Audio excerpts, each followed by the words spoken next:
arc-en-ciel et Iris vous donnent le sourire. Ouais, je vous vois bouger la tête, Claire Faravargeau. On a des jingles qui bougent nous, le matin. Voilà, notre invitée du jour, Claire Faravargeau, dans cette matinale VIP. On parle ensemble de son album Night Club. Et à l'instant, on écoutait L'Impératrice, donc un titre que vous recommandez chaleureusement. Voilà, une artiste qu'on apprécie également beaucoup. Donc pour la suite de ce moment à passer ensemble, on va parler un petit peu de vos liens avec le public. Voilà, c'est tout à fait ça. Alors, avant de continuer, j'aimerais un peu que tu nous parles du lien que tu entreprends avec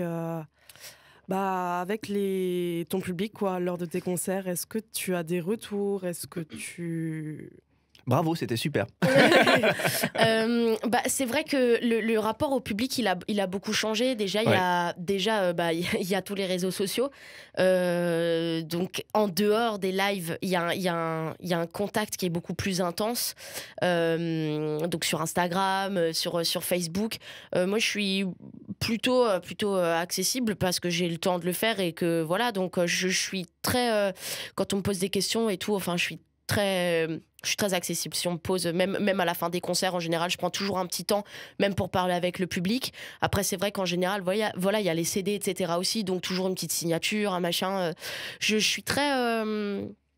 Ouais, je vais le redire encore, mais je suis à la cool, quoi, accessible, je me prends pas la tête. Et puis, en général, les gens sont assez bienveillants aussi. Donc, les gens qui restent à la fin des concerts, c'est ceux qui ont apprécié et puis qui sont là pour donner des bons retours. Et puis, même les mauvais retours, en général, ça permet... ça permet de prendre conscience de certaines choses et puis de se remettre en question. Et puis, tout est bon à prendre, mais le rapport au public est bon en général. Ouais. Non, mais ça arrive pas le mauvais retour après le concert. Si, c'est déjà arrivé. Qui fait la file pour venir dire non, c'était pas bien. Il y a des gens, mais il y a des personnes, oui, qui des fois ont des retours à faire qui sont pas forcément positifs, mais moi, je prends tout comme ça vient. Et puis, voilà, l'important, c'est de pas se vexer. Et puis, il y a rien qui peut plaire à tout le monde. Hein. En général, le plaisir universel, c'est un peu... ça n'existe pas forcément. C'est vrai que ça, on pourrait en parler aussi longtemps, mais c'est ce côté de... c'est quand même très intime, finalement, ce qu'on livre est un travail acharné pour faire un CD, etc. On le livre, et effectivement, derrière des retours qui arrivent. Bon, voilà, bien sûr, les gens ont le droit d'avoir leur avis, c'est bien normal, mais ça peut être violent, parfois, j'imagine, d'encaisser aussi des retours qui ne seraient pas positifs. Alors, vu le travail, effectivement, qui est derrière, et vu l'implication, j'imagine. Je pense que une des choses les plus importantes quand on livre des choses comme ça personnelles, comme un album, comme moi c'est quelque chose. Je fais de la musique depuis longtemps maintenant, je fais de la scène depuis longtemps, ça fait bien 4-5 ans que je fais de la scène, même plus. C'est quelque chose, il faut s'y faire en fait, et il faut se le dire dès le départ. C'est que il y a autant de goûts que de personnes sur la planète. On peut pas plaire à tout le monde. C'est un des trucs que mes parents m'ont tout de suite dit. Ils m'ont dit tu vas t'en prendre certainement plein la gueule. Ça va plaire, ça va pas plaire, mais il faut que tu te fasses à tout, et c'est comme ça. Donc j'ai appris à me former en me disant que même si ça plaît pas en fait, c'est pas grave. L'important, c'est qu'il y a des personnes à qui ça plaît et qu'il y a des personnes qui me suivent. Et pour le reste, voilà, on peut pas plaire à tout le monde. Et c'est l'important aussi, c'est que justement, ça montre qu'on a tous des goûts différents. S'il y avait une uniformisation des goûts et que tout le monde disait « Ah, ce que tu fais, c'est super, c'est incroyable », au bout d'un moment, on se ferait un peu chier aussi, pardonnez-moi du terme. Donc voilà, ça plaît, c'est bien. Si ça plaît pas, c'est pareil, ça revient au même. Et alors, je fais un petit détour par rapport à cette question de la connexion du public, mais je respecte rien. Est-ce que justement, où est-ce qu'on trouve la motivation pour créer quelque chose comme ça? Est-ce que c'est dans l'envie d'exprimer quelque chose par rapport à des textes? Est-ce que c'est l'envie de poser de la musique? Est-ce que c'est l'envie de rencontrer un public? Où sont les motivations profondes par rapport à la création d'un projet comme Night Club? Moi, ma motivation, elle fonctionne de manière assez intuitive. Ça veut dire que j'ai mon appartement, j'ai mon petit studio à l'intérieur et je fonctionne à la motivation personnelle. C'est-à-dire que si à un moment j'ai envie d'écrire, si à un moment j'ai envie de composer, ça vient, c'est comme ça. Je m'installe, je commence quelque chose. Si j'ai pas envie de le terminer, je le termine pas. Si j'ai envie de le terminer, je le termine. Et après, c'est par période. Il m'est arrivé là, à la fin de l'album, un bon gros 3 mois sans rien faire. J'ai même pas touché, j'ai même pas ouvert mon ordinateur. Et là, petit à petit, ça recommence. Je recommence à faire des nouveaux morceaux parce que bon, je m'arrête pas à cet album. Hein, j'ai envie de créer pour la suite aussi. Et du coup, c'est assez intuitif, ça fonctionne avec plein de trucs. Il y a des moments où je m'achète un nouveau clavier, il y a des moments où je m'achète une nouvelle maracas. C'est tout bête, hein, mais et du coup, ça peut venir aussi.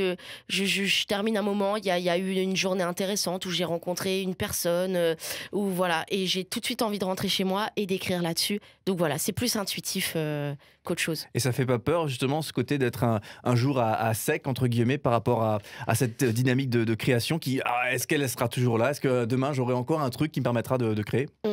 Je pense que oui. Et c'est justement, je pense que c'est plus on se pose de questions et plus on est bridé. C'est vraiment les moments dans ma vie où je me suis le plus dit j'ai peur de pas réussir à composer, j'ai peur que en fait je me suis bloquée toute seule. Et en fait c'est quand il y a un lâcher prise derrière que j'ai envie de créer justement. Voilà. Et est-ce que justement, suite à tout ça, est-ce que tu as fait des rencontres qui t'ont justement marqué pendant ton parcours? J'en parlais avant, mais Marc Estève de Voix du Sud a changé beaucoup de choses chez moi, je pense. C'était une personnalité qui était très intense, et malgré notre différence d'âge, je pense qu'on ressentait les mêmes choses par rapport à la création. Et sinon, il y a Sio, l'artiste qui ouvrira la soirée à la laiterie le 15 février. C'est un artiste qui m'a énormément touchée. Je l'ai vu, on l'a vu jouer avec Ben, et en fait on s'est retrouvés comme deux cons à avoir la larme à l'œil au théâtre à Tarbes. Et en fait on l'a vu jouer et ça a été incroyable pour moi. J'ai écouté tous ses morceaux ensuite. Même le premier EP qu'il a sorti, je l'ai écouté un matin et je suis descendue, je suis allée chez ma mère, je lui ai dit maman, faut que t'écoutes ça. Et les premières notes m'ont fait pleurer, quoi. C'est un truc, c'est tellement intense. Et en fait, j'étais trop heureuse parce que je lui ai dit écoute, Sio, je vais faire la release partie de l'album à la laiterie. Est-ce que tu serais d'accord de partager le plateau avec moi? Parce que j'aime pas le terme première partie. Enfin, c'est pas un truc. Je lui ai dit est-ce que ça te plairait de partager la scène avec moi? Et il m'a tout de suite dit oui. Et c'est génial, et je suis tellement contente qu'il soit là ce soir-là, parce que c'est une soirée qui est super importante. Et du coup, ouais, cet artiste-là, il a vraiment changé quelque chose en moi. Et voilà. Ça donne envie de le découvrir, en tout cas. Oui, voilà, c'est magnifique. Je vous invite vraiment. Voilà, donc cet artiste-là, et bien sûr vous et cet album Nightclub, donc tout ça, c'est à découvrir le 15 février à la laiterie, donc à surtout pas manquer. Et l'album Nightclub, donc Claire Faravarjo, ça sort le 14 février, donc vous patientez un jour, vous l'achetez le 15 au moment de la sortie à la laiterie, et vous passez un super bon moment. Alors nous, on va justement écouter, et toujours et encore en avant-première, cet album avec le titre Apocalypse. Une petite histoire avant de le lancer? Apocalypse, c'est un morceau qui a beaucoup de puissance, notamment dans l'instru. C'est un morceau, en fait, c'est exactement le même processus de création que Tu sais me manquer. J'avais envie de le faire, je me suis installée devant mon ordinateur et c'est un morceau qui est né en l'espace de 3 heures, quoi. Voilà. Allez, on écoute Apocalypse. ça.